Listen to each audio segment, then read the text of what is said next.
Good morning, Suprabhatam. सर्वप्रथम दृष्टिकोण IAS YouTube channel पे आपका स्वागत है।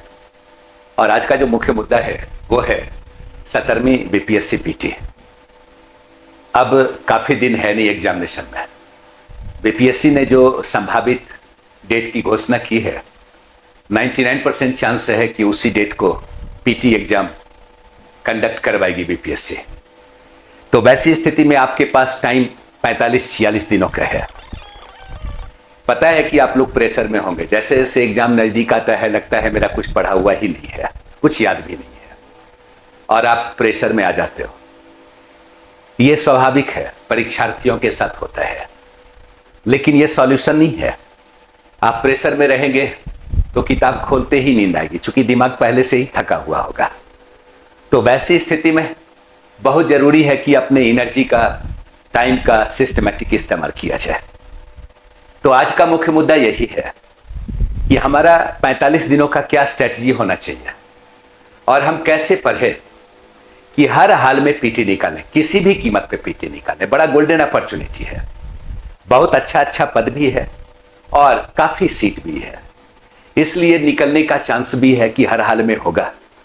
तो हमारा 45 दिनों का क्या स्ट्रेटजी हो, सबसे पहले दो बिंदुओं पर हम लोग विचार करेंगे। एक बिंदु जो आपका है वो क्या है, गौर कीजिएगा, वैकेंसीज अबाउट 1964 है। चर्चा चल रही है कि शायद कुछ बढ़ भी जाए, नहीं, आप लोगों ने भी सुना होगा। अब अगर 1964 सीट है तो पीटी का रिजल्ट लगभग 24,000-25,000 तो होगा ही होगा। नहीं, ऐसे तो 20,000 होना चाहिए, लेकिन कई कैटेगरी का रिजल्ट अलग अलग तैयार होता है और सेम मार्क्स पे कई स्टूडेंट होते हैं। तो वैसी स्थिति में क्या होता है, रिजल्ट की संख्या थोड़ी बढ़ जाती है, और चूंकि सीट ज्यादा है तो 24-25,000 रिजल्ट होना बिल्कुल स्वाभाविक है। अब ऐसे सोचिए कि पिछली बार अगर 5,000 रिजल्ट बीपीएससी ने दिया था 69 बीपीएससी का, तो जनरल का कट ऑफ गया था 92, रिजल्ट 5,000। अब मान लिया जाए कि अगर रिजल्ट 24-25,000 हो जाए तो कट ऑफ कितना जाएगा।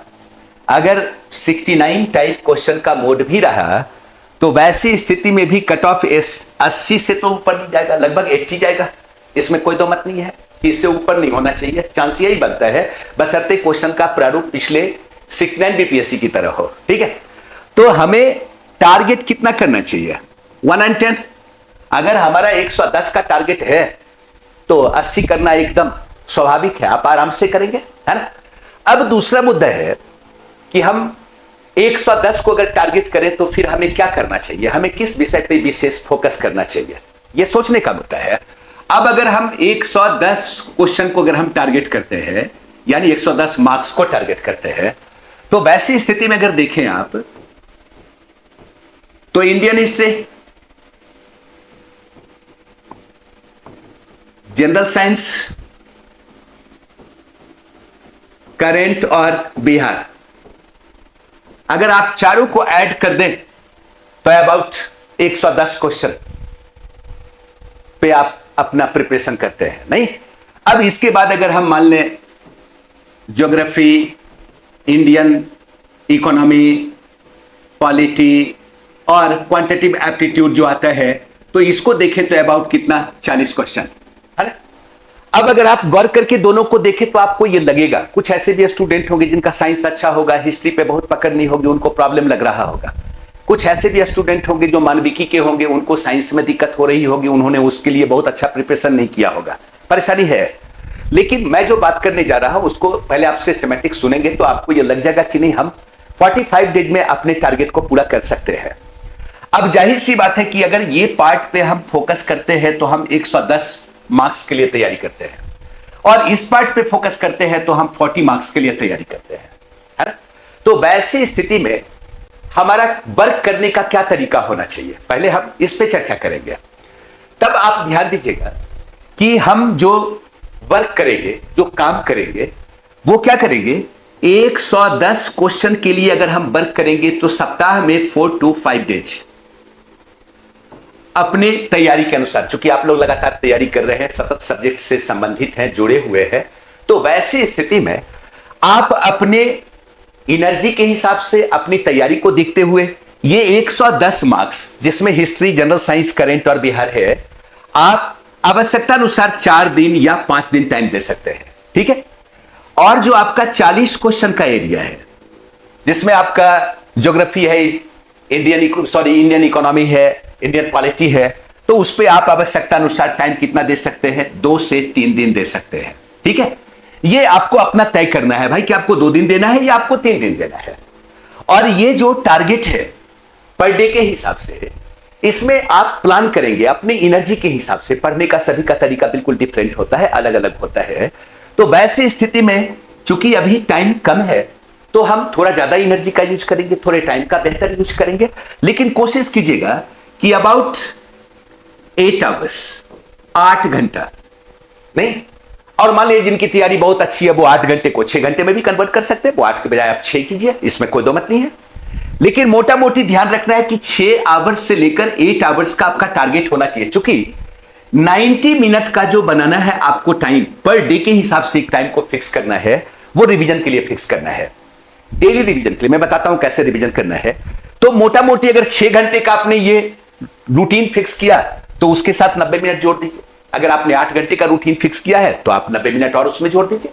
आपको इतना ही आपको मेहनत करना है। या अगर आप में और पोटेंशियल ज्यादा करना चाहें, नो प्रॉब्लम, कोई दिक्कत नहीं है। लेकिन अगर रेगुलर बेसिस पे इतना पढ़ा जाए तो कम नहीं होता है, काफी होता है ना। अब मैं बात करूंगा कि पढ़ना कैसे है और किन चीजों पे ध्यान रखना है। आज मैं इस पे चर्चा नहीं करूंगा कि क्या सिलेबस है, किस किस टॉपिक पे फोकस करना है, क्या करना है, चूंकि आप लोगों ने काफी इस मुद्दे पे सुना है और आपने इस पे वर्क किया होगा। और चूंकि आप लगातार तैयारी कर रहे हैं तो आपको ये पता है कि किस सब्जेक्ट में किस पार्ट से क्वेश्चन ज्यादा होता है, कहां फोकस करने की जरूरत है। और पहले ही मैंने इस पे वीडियो दिया है, ठीक है, आपने देखा भी होगा। अब हम चर्चा करेंगे कि भाई हमें अगर 45 डे में अपने टारगेट को पूरा करना है तो हमें किन चीजों पे फोकस करना है, किन बातों पे विशेष ध्यान रखना है, इस पे हम चर्चा करेंगे। ठीक है, गौर करके देखिएगा। 6 बातों का एकदम ख्याल रखना है और ध्यान रखना है। नंबर वन ध्यान रखिएगा आप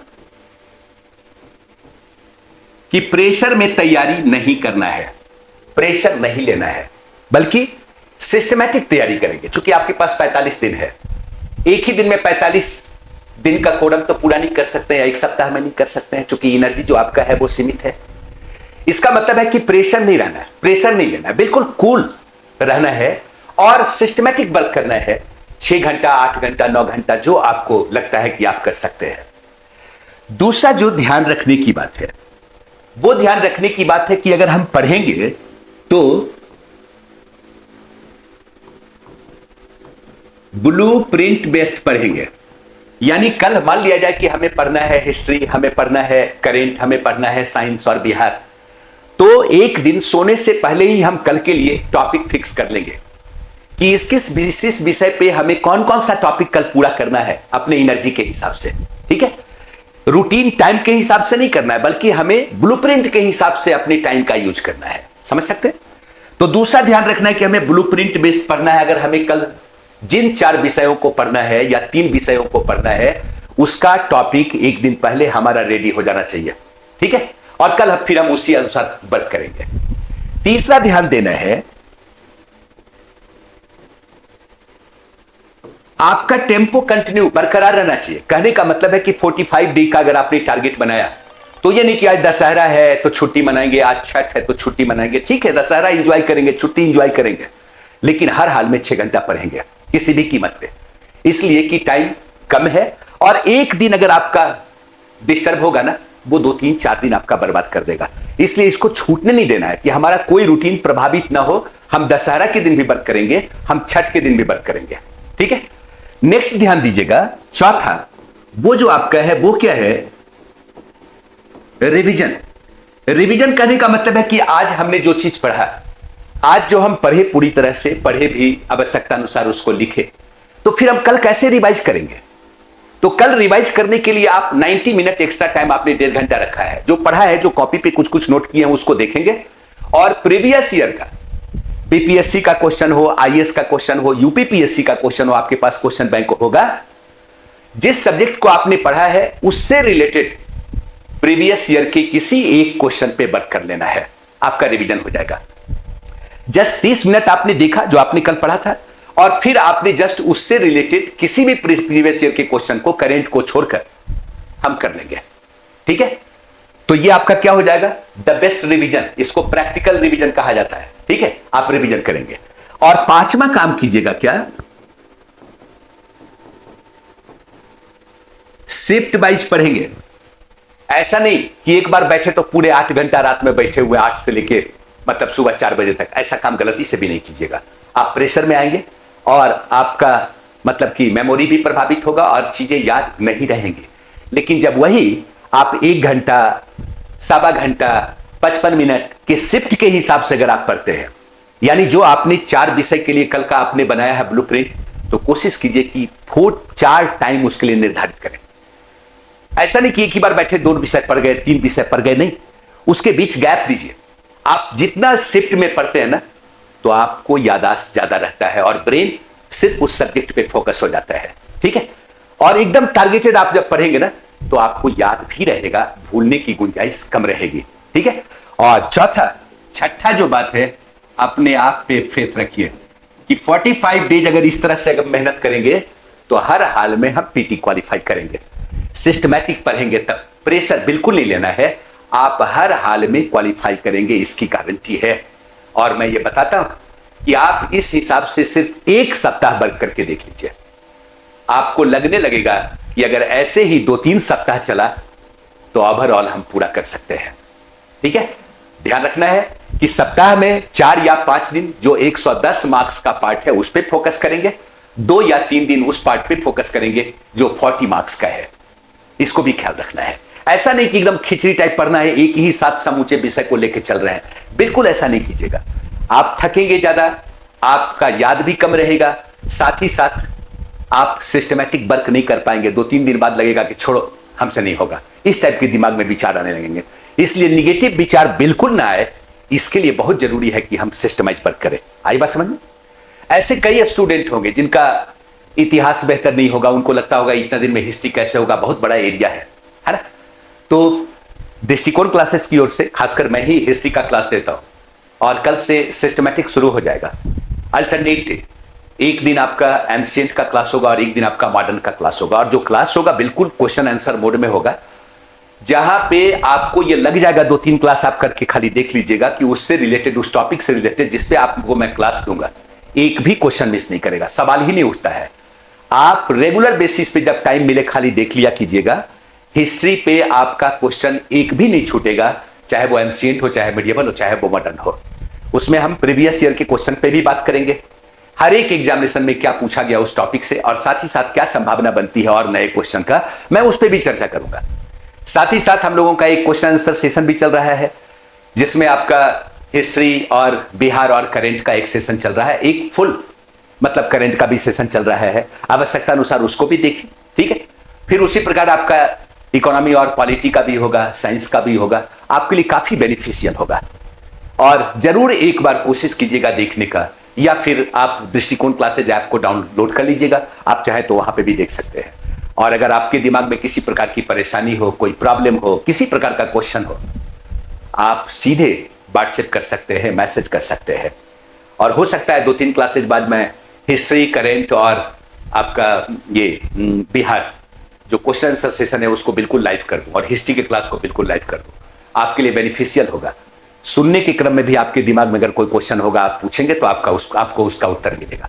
ठीक है, लेकिन एकदम एक बात का ध्यान रखिएगा, सोने का टाइम फिक्स होना चाहिए, जगने का टाइम फिक्स होना चाहिए। अगर आप रूटीन हैं सोने और जगने में, नाश्ता और खाना में, तो एकदम आप निश्चिंत रहिए कि सिस्टमैटिक वर्क करेंगे, आप आराम से अपनी एनर्जी का सही इस्तेमाल करेंगे, टाइम का इस्तेमाल करेंगे और रिजल्ट देंगे, इसकी गारंटी है।